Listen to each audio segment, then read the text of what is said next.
ครับสบายดีพี่เนาะมื้อนี้เอาได้โอกาสมาพาเบาจ่องมาหาคนจิรอแมนหาคนที่รอแดดออกแล้วรอโคกเนาะ คือจี พอมีดอก รอโคกคือเก่าเนาะ แม เบาน ซักก็เป็นผู้จับกล้องให้เพิ่นเนาะจุเพิ่นสองคนก็สิคนจิรอเนาะแต่หาขุดจิรอเนาะไป ไป ไปเลาะเบิ่งว่าเพิ่นสิก้นจังใดจิรอ บ่จ่องแล้วว่าสิก้นเนาะ โอ้คัดของเข้าไปคือเลยทุกคน เข้าป่าแล้วพี่น้อง มาเบิ่ง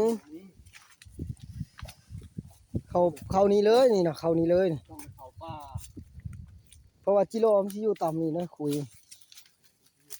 แล้วเบิ่งเพิ่นขุดจิรอเนาะ แต่ว่าเฮาสิหาเป็นคือมียิงเขาหรือบ่เนาะ ขุดจิรอ เพื่อหาคนจิรอ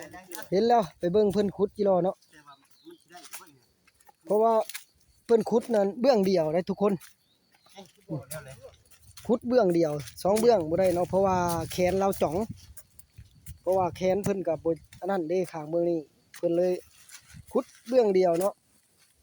มาเบิ่งดูว่าสิถึงหรือบ่ ฮะ ชุดช่ำ สุดเลยเอาแม่นบ่ นี่ มันไปน้ำหลืบมันน่ะล่ะ บ่ได้น่ะชุดแล้วยังได้ขี่มัน โอ้แม่นแล้วขนาดน่ะ เพี้ยวไปเฮ็ดอุ่นดูรู สุดแล้วว่าสั่นไป เพี้ยวไปเฮ็ดอุ่นดูรูอยู่เพี้ยวว่าไดบ่มีว่ะ มันเฮ็ดหูหรือปลับบ่จักมันไปหูหรือปลับบ่จัก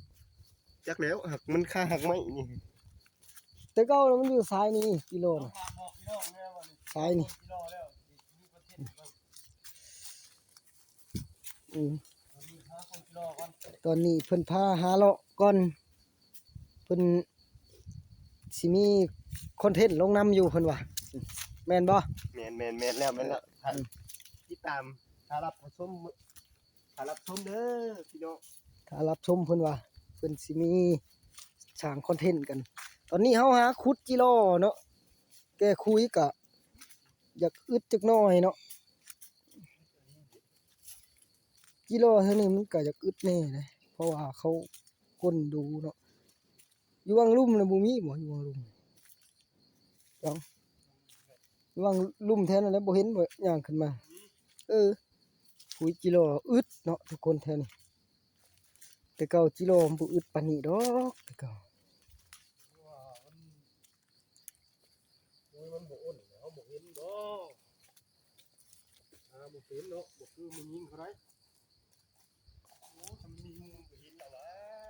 ว่าสิอ้นยิง เห็นบ่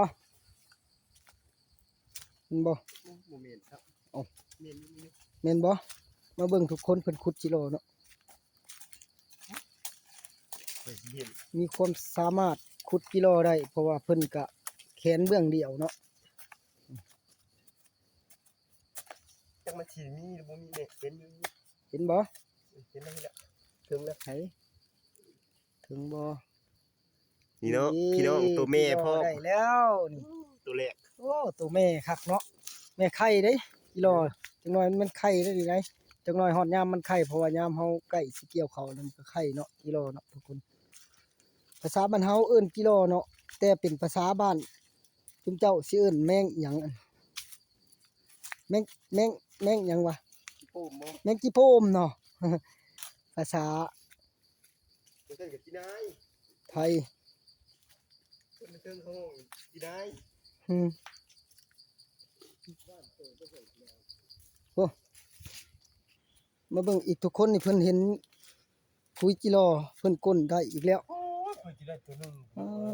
โถหายาก สิได้ตัวหนึงนี่ โอ้ หายากกิโล หายากกะลิจิโลนี่ นี่มันคืออึดแท้ คุยมันเอื้อแถวนี้เนาะ เขามาก้นก็ได้แท้ คุยมันอึดเนาะเลาะไปอีกเทื่อหนึงเลาะไปเรื่อยๆมันต้องได้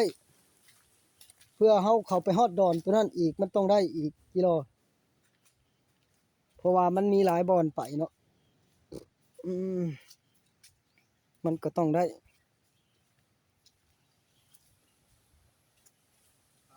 ดินมาตัดตัวนี้ มันบินมาจากสิแหละแม่ต่อน่ะ บินมาแล้ว บินมาแนวนี้บินตั้งหน้าไปแนวนี้หาก้นกิโลเพิ่นเลาะหาต่อไปพร้อมเนาะทุกคนเนาะมานี่เห็นอีกแล้วคุยหนึง เรียนบ่จัง แม่นแล้วนะคุยบอนเก่าบ่แม่นเบิ่งเบาจ่องเพิ่นคนเนาะทุกคน ข้าหักไหม ฮะ ข้าหักไหม ข้าหักไม้เบิ่งสิจับให้ก่อนอันนี้เอา โอ้ยข้าหักไหมพอแล้วก็จะบอก ข้าหักไม้เนาะ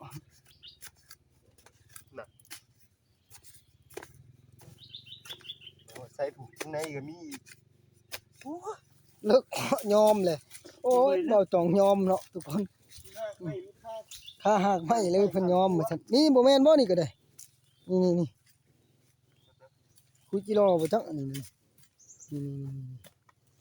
คุยกิโลเลยนี่เดี๋ยวเบิ่งทุกคน โอ้ข้าหักไหมบ่ มาเบิ่งเพิ่นกลอีก โอ้โถมีแต่หักไหม เห็นบ่หูมันไปทางไหน ไปพี่ หูกลับหลังหูกลับหลังกิโลมันเฮ็ดทักศอกเหลี่ยมลายของกิโลบ่ได้สำนึงเลย กับหลังอีก มีกลับหลังอีกนี่คือก้นแขนเดียวเนาะความสามารถของเรา เป็นอยู่ได้มันคือมีแต่หักไหมพี่ ใครสิก้นได้คือเราก้นกบก็ถึงก้นกิโลก็ถึงก้นกระปูก็ถึง อย่าแต่บ่มีให้กล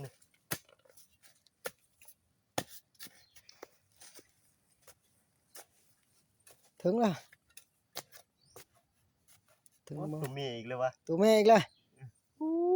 ตัวสิมีแต่ตัวแซ่บๆแล้วตัวแม่นี่ มันตัวเมียอีกแล้วทุก มา ค ตัวแม่ น อีกแล้วทุกคนพุ่นน่ะโอ้หมานเด้นคุยหนึ่งแม่นเลยเดี๋ยวเบิ่ง เกี่ยวไปพูดอีกก็ แม่นบ่ เรียนแล้ว มันกำลังเฮ็ดคุยอยู่ลงบอลจ้ะ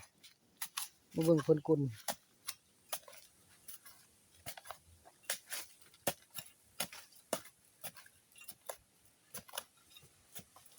ถึงแล้วทุกคน ถึงแล้วถึงไวเถอะว่ะโอ้ยถึงนี่แหละตื่นเนาะมันตื่นแล้วคันฮูมันเฮาก็ก โอ้ ด ยตัวเมียอีกแล้ว ตัวแม่อีกแล้ว โอ้มัน โอ้ เลย หมานตัวแม่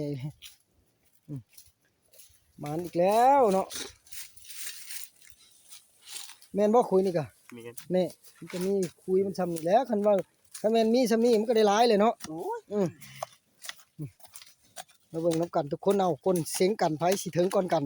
เอาคนเสียงกันนี่ไว้ไผสิคนถึงนี่ไว้ไผสิถึงเอ้านี่มาเบิ่งเพิ่นคนกิโลแข่งกันเนาะทุกคนเนาะนี่ แน่ แน่ ไข่แตก เผาหลายจนเสียบจนซับใส่แตกว่าซั่นโอ้โหเผาหลายเบาจ่องถึงก่อนเนาะทุกคน โอ้ยตัวผู้ตัวนี้ เก่งเนาะ